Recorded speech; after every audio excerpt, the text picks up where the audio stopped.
Okay, predictions. Predictions and advice. That's how you end panels. All you know this, so hopefully you have the predictions and advice ready. Predictions for the Chicago innovation ecosystem, and then any advice to this amazing crowd, and then we'll give you a big round of applause and move to drinks. Okay. Now I'm not going to pick on Brian unless he wants to be the first. I'll go last. Okay, Brian's going to go last. Anybody want to volunteer to go first? Gets you done with that. No? All right, Matt McCall. He's looking at his notes. There we go. Just trying to, it's got to be big here. Got to finish big. Finish strong. I have a big answer here. I got a lot of pressure. Predictions and advice. Predictions and advice. One prediction, and I've said this on the last panel I was on, that sometime in the next 7 years, Chicago will have its first company that was spawned here worth $10 billion or more. Yes, yes. Yes, platform company. Better be SMS. Yes. Baby needs shoes.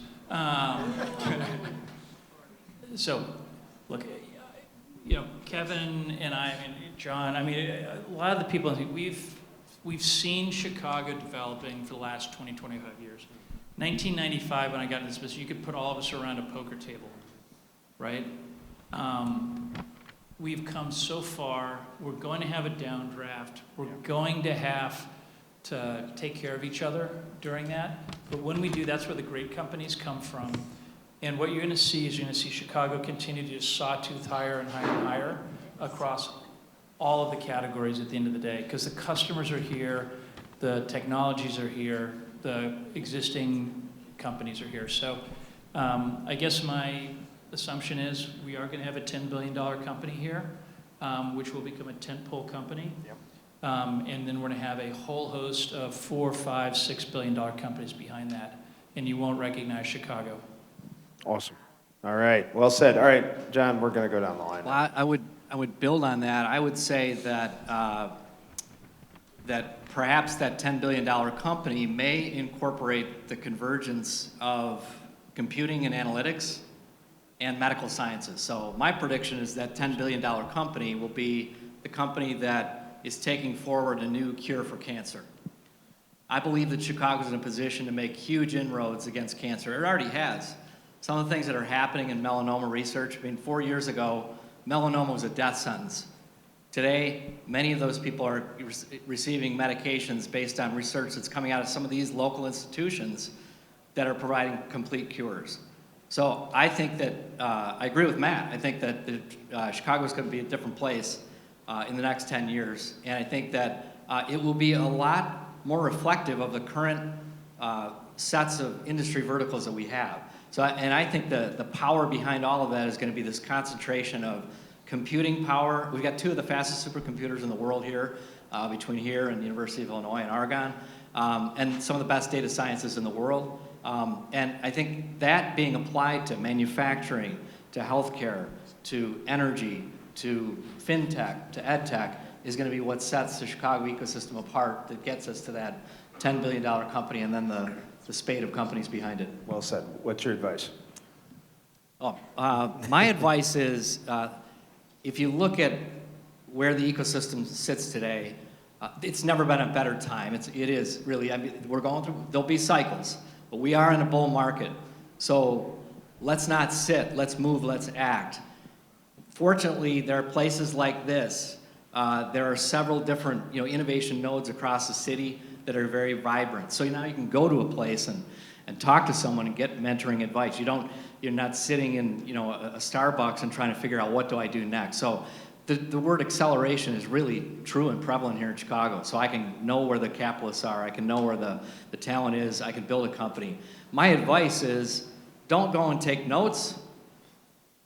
Go and begin to practice. Go and start the company. Now is the time. There's a window of opportunity. So don't be a serial note taker and taking it all in and observing. Do it. Just do it. Love it. Guys. I think that maybe it'll be connected to the $10 billion company, maybe not, but I think we're going to see a growth of founding team wealth, spinning out and creating a whole new level of funding for early stage companies. I think as we have more successful founders, seeing what it's like, we're going to see just a lot more creative capital at the earliest stages of business. We're already seeing it in crowdfunding. And so I'm excited to see what that means for the different faces of entrepreneurship as we bring more diversity and different ideas into the mix. And my suggestion or advice is, it's a Techstars, I'm borrowing it from Techstars, but it's very much about give first, that you get so much farther in your network and in your personal growth in your company when you think about how you can provide for the people around you some service or some help. So yeah, give before you ask. Awesome. Great. Fantastic. Yep. Yes. I'd probably say that in the next 3 to 5 years, we'll probably have what I think the fastest growth rate of folks that are consider themselves tech developers of some capacity. I think the investments that were done in education and computer science at the CPS level, I think that they're going to eventually trickle off to other projects and things that are very applicable that's going to really create a nice bench for people to participate that otherwise had not been participants. And I think my advice would be, or suggestion would say, find a couple young people that you can truly encourage to participate that otherwise may not have had that opportunity, and connect them, obviously, with people like us and our organizations, but really start to see how we can make the applied learning more relevant to them. And I think that when we do that, we have a real nice nexus of opportunity to really hopefully seed the $10 billion company. That's right. By the way, I was gonna add one last thing, which is, I think it's really important for everyone here, anyone and everyone who can dive deeper into blockchain and Ethereum, not Bitcoin, blockchain and Ethereum, because when that hits in the next 3 to 5 years or 2 to 5 years, it's going to dwarf the impact that the internet's had. It's going to blow up institutions left and right, and that's where the next generation of companies are going to be. The question is, now's the time you want to understand what in the hell this thing is. It's called blockchain. That's right. All right, Brenna, and then Brian, and then we're going to wrap it up. Have a drink. Last words.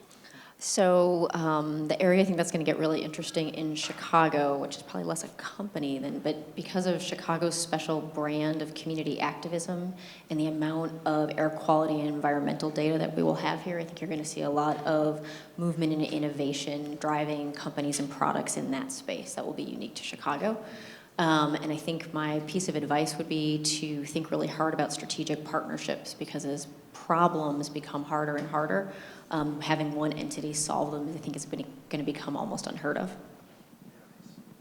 Awesome. All right, Brian. I think Chicago is going to continue to rise Yep. in the whole innovation spirit.